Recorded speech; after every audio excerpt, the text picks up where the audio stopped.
Welcome to African Woman on the Move. Today I'm with Portia Gana, who is a phenomenal woman from Canada. Yeah. And she's been living in Ghana for a few years, and she's doing some really great things to impact the Ghanaian community, as well as she's an entrepreneur. So we're going to talk to her a bit about what she's doing here in Ghana. Thank you for taking the time out, Portia. Thanks for having me. Of course, of course. So introduce yourself, what you do, what brought you to Ghana. I basically do a lot of things. Mainly, I have an African print clothing store. I'm wearing one of my sample pieces I just designed. What's the name of the clothing store? It's Avor Atelier. Avor Atelier. AHVOR. Yeah. Avor means fabric in Ever. So I wanted to incorporate my culture, my identity into. I do it in everything I do, really. So I wanted that to be a forefront in my clothing store. Mm-hmm. So I mainly focus on made in Ghana, African prints, but with a modern twist, for street style. And I'm getting into more of a high-end style as well. Mm-hmm. So that's been a interesting ride and adventure. And then I also have a nonprofit organization. I was doing it kind of under the radar for a while, and then the beginning of this year, I just decided to go all out and do it official and make it big and grandiose. And I also do travel and tour and entertainment, dabble in the entertainment industry here and there. Yeah. So yeah. Okay, so I want to first start off talking about the clothing line that you mentioned, and incorporating your Ewe culture. My father's side is Ewe, so I'm half Ewe, and half a Chim. But as far as the Ewe culture, a lot of times people who are not from Ghana don't really know much about Ewe culture because mainstream media, pop culture about Ghana tends to talk more about the Ashanti culture, or the Akans in general usually get spoken about more than any other group. Yes. And so what is it that you want people to know about the Ewe culture that you really bring out in your designs? I think that Ewes are very fashionable, very colorful, even though our things like our kente are not as grandiose as the Ashantis are. We still like to dabble in a lot of color, dabble in a lot of just like classy style. And I know, like, the Ewes are, in a global sense, are more of the quiet, subdued tribe, or that's what is projected, but that's not really the case. We're just as fun and flashy as the Ashanti, but the Ashanti is just overpowering. Right. So it's just all that's just what it is. We're just as fabulous as all the rest. So I want to show that, like, there are some fabrics that that you don't really see much that I'm trying to get. I'm trying to get more of the traditional prints. My friend was trying to explain the color.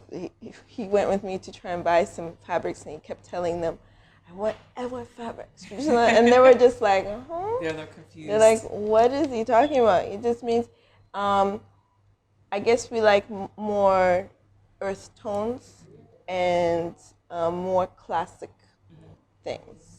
I do see the differences in the Ewe Kente versus the Ashanti Kentes, and actually there's this debate about who actually created Kentes. I know that the Ewes will say it was Ewes who created it, the Ashantis will say no, it was them who created it, right? The Ashantis created their version of it, and their version became the popular version, but that doesn't mean that you originated it. Okay. So there's the difference. Okay. But I do like some of the colors and the designs in the Ewe Kente's Yeah.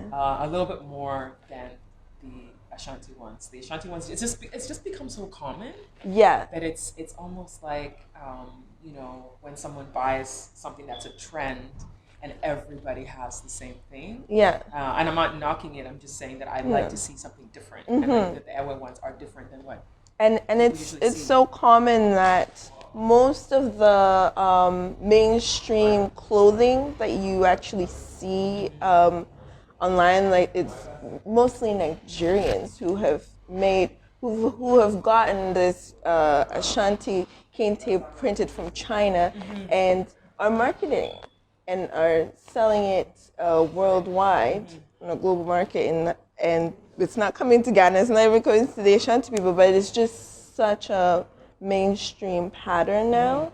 That specific kente.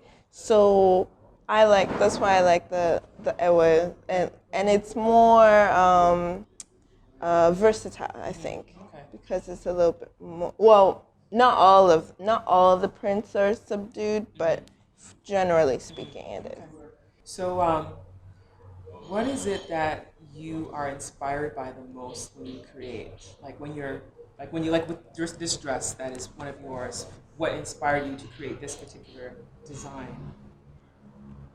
I found I had something similar to this. That was just a plain fabric I bought on one of my many. Your shopping escapades. I actually bought two different colors because that's how bad I was. Yeah, and I had never seen it again, and I'd always wanted to get something like that. It's just very simple and functional, and and although it seems simple, it's actually the zippers make it a little bit technical. The zipper detail. Yeah, because of the way it's sewn in.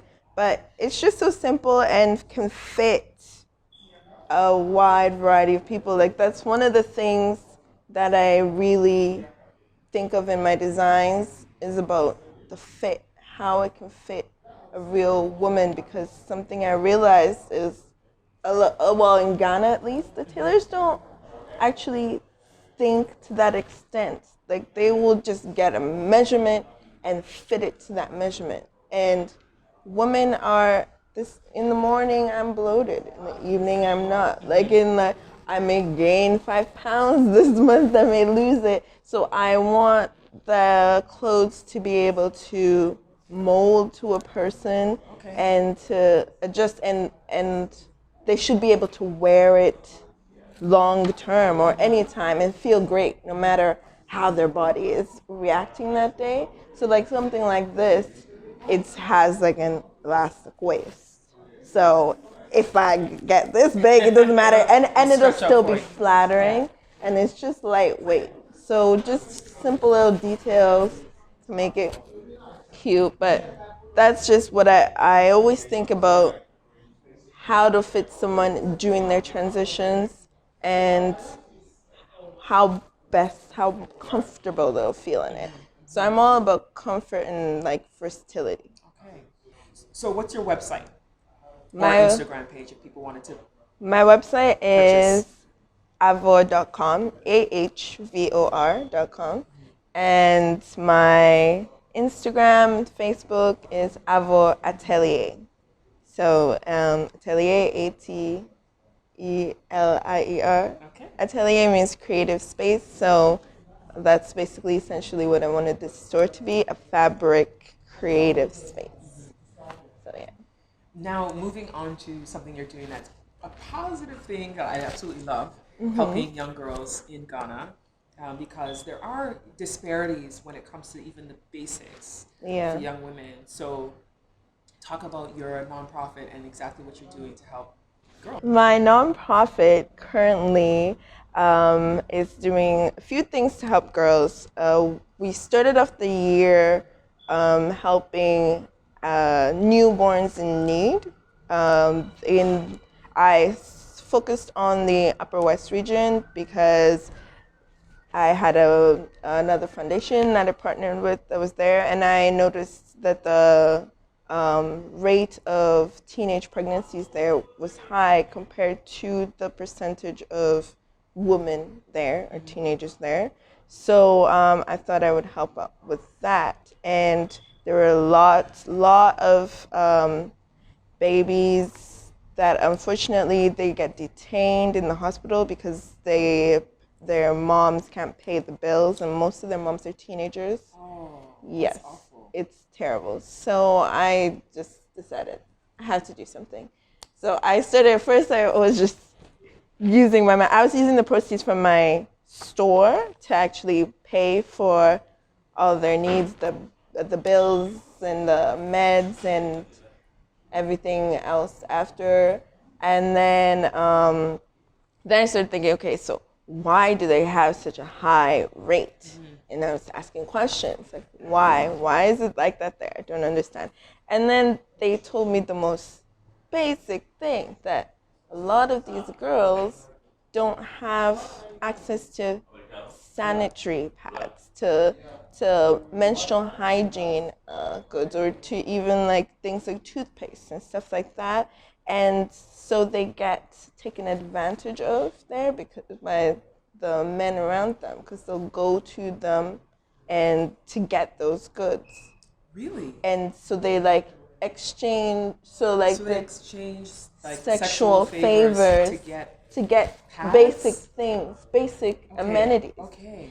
And also because in some girls, they're in rural areas, they think, but being pregnant, then you're not having a period. 9 months Not of no thinking that period, you you have have to a take care of a baby child, a human after. being. Yeah, and they have, and that region is where a lot of the kayaye, the girls that headquarters in the market come from. So it's a cycle of abandoned children. And so that's like what they know. They can just have the kid and drop it, have the kid and drop it. So like it was just the most like odd things that were the cause. There's like lack of education, lack of basic hygiene resources. So I was like, okay. And they said that, well, this one foundation said that she did notice, because she's a nurse in that area, and she said that when she would do the programs and provide sanitary pads and have little conversations and educate them, it would drop. The rate of teenage pregnancy would rates drop. would drop, but then she didn't have the resources to be upkeeping that, and so then it would go up. And then it would drop. And I was like, wow, we need to actually look into this.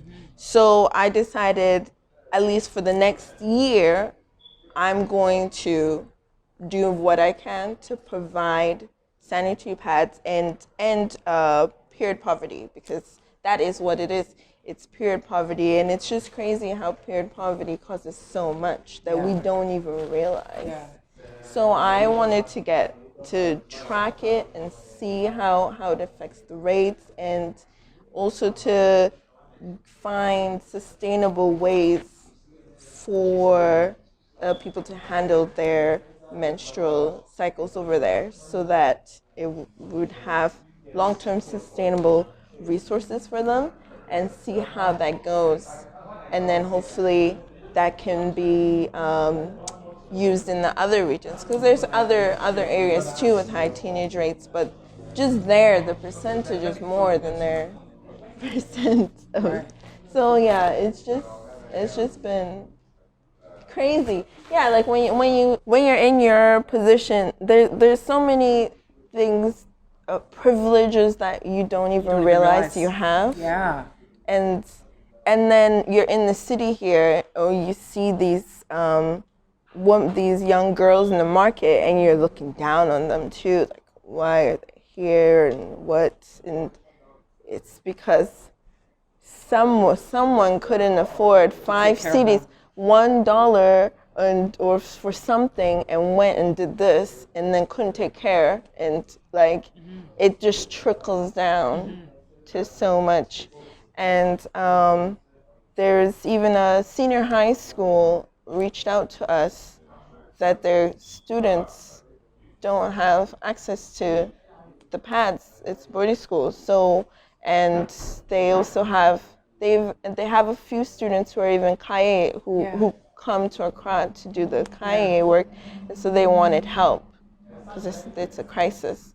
So I said, okay, I'm going to get that, get you guys your pads, and then see what we can do from there. So next week I'm going to go to the Upper West region and do my first donation. I want to provide every 3 months sanitary pads for not just the students in that senior high, but as many of the young girls in that area as I can.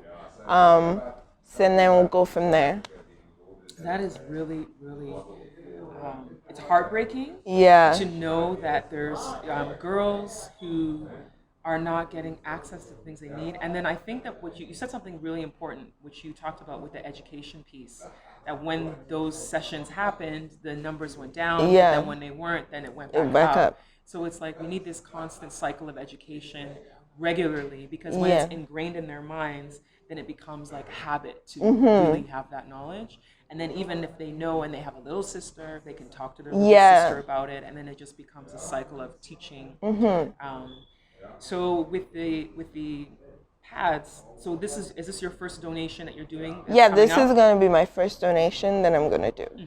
So far we've raised enough to provide for the next 3 months pads for about 250 girls, or unless we cut it down to 2 months. But so we're still raising funds so we can get more. The high school students are 100 girls, so we've got them covered, and then we're now trying to get more, as many as I can. Yeah. So that, because a lot of the girls too don't go to school either, and some people, I didn't even know that this was still a thing that was happening, that girls skip school during their periods. Yeah, it is happening not only in Ghana, but in so many everywhere. Developing countries. Yeah.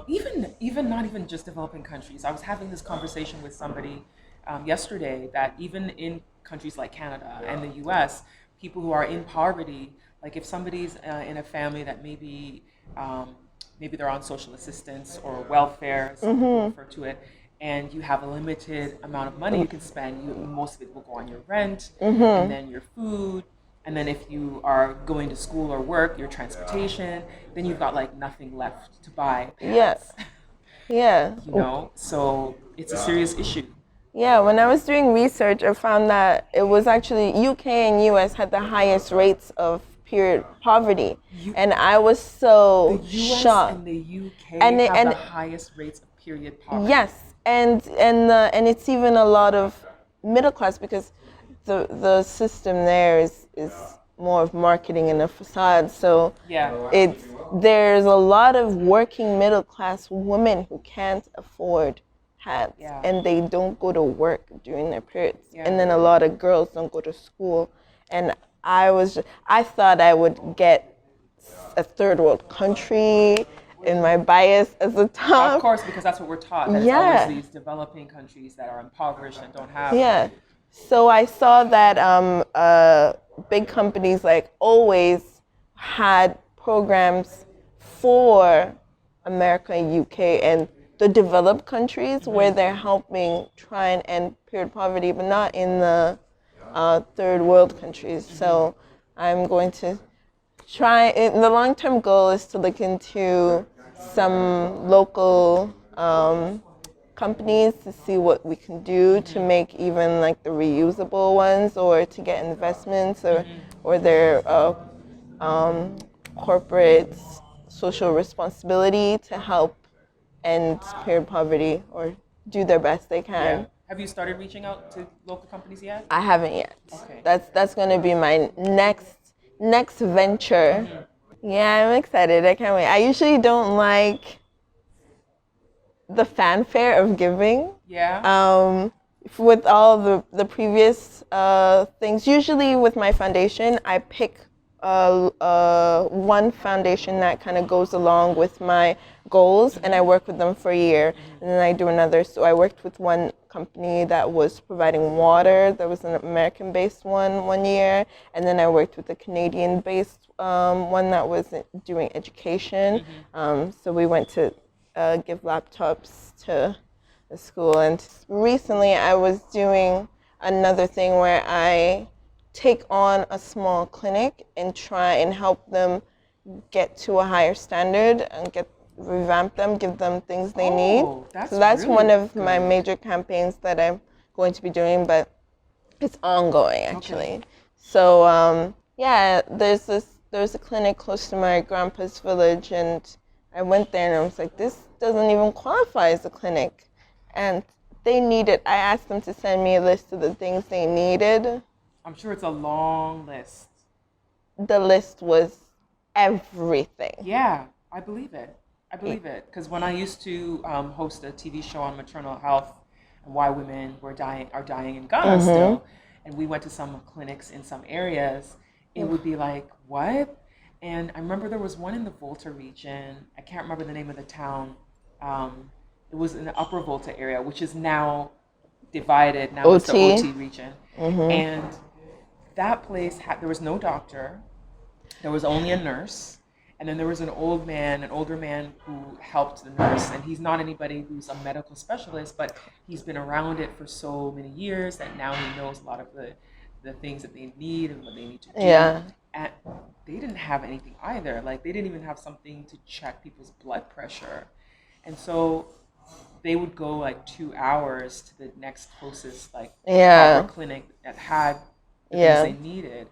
And this was a common thing around the country in so many small rural communities that they don't have anything. So that's one thing that I want people to get into, because everybody waits on the government to do stuff, and you can't do that. Like, that's one of the things I learned in Canada. Like in Canada, everything sort of functions, or like somewhat smoothly functions, because of not just government involvement and private involvement, but also private citizens also get involved. Like, there's a big sense of volunteering that we get taught there. That I want to try and bring here. And it's like your resources, your time, or your financial capabilities, like, we're taught to give our stuff. So I want us to do that, and that's the only way that we can get things done. Otherwise, places will be neglected. And if you try and even do paperwork to request something in the government, that's gonna be how many years? A new government's gonna come in place and forget about it.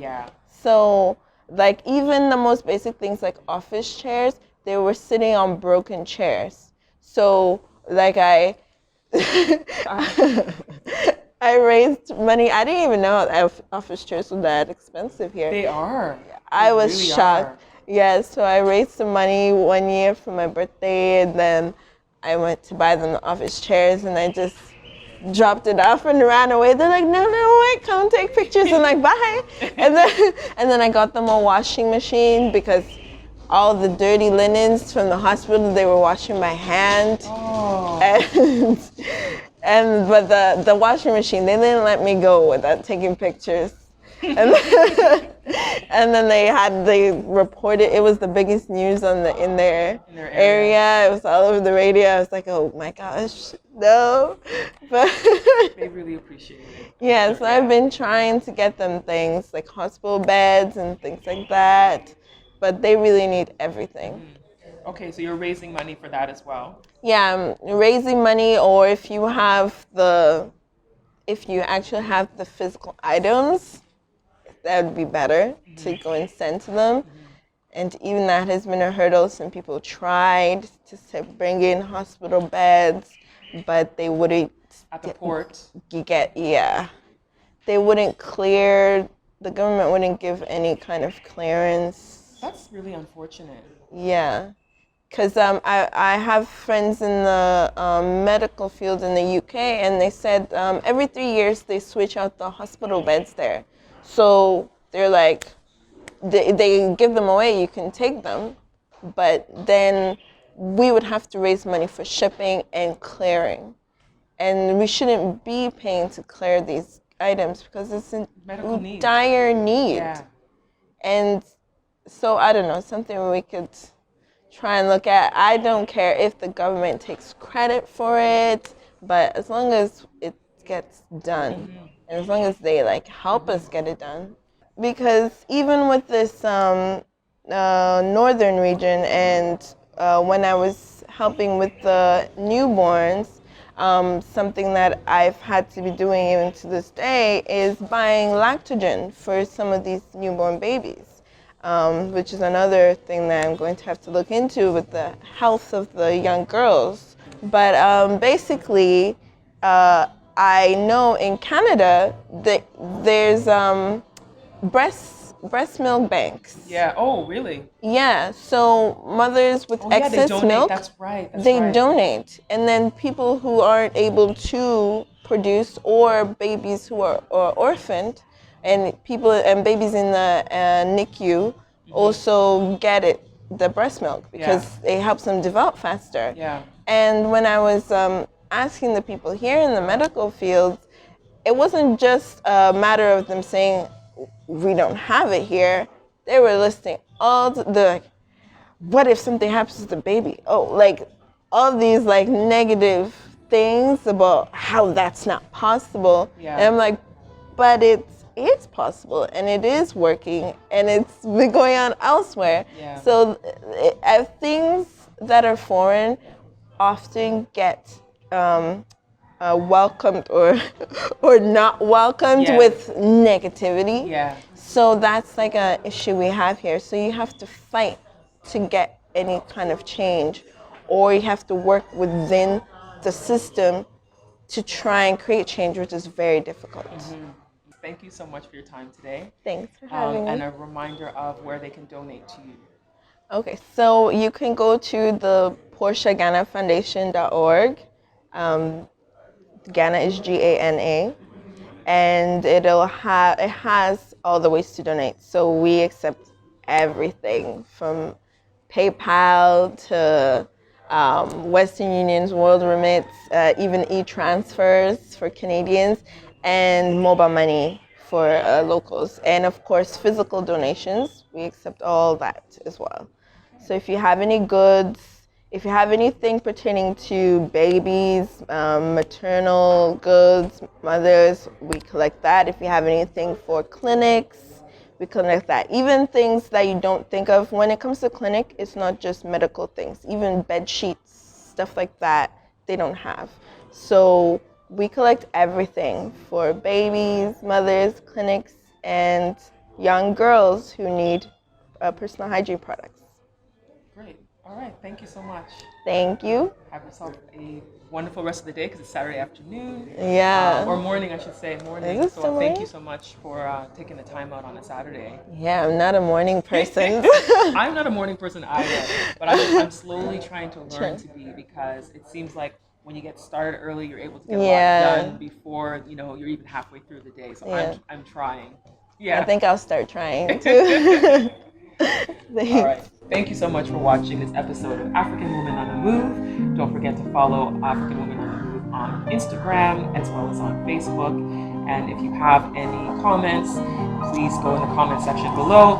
And you can donate to her. I'll put all of the information in the description box, and pin it at the top of the comments so that you can make your donations to her foundation. Thank you for watching. See you next time.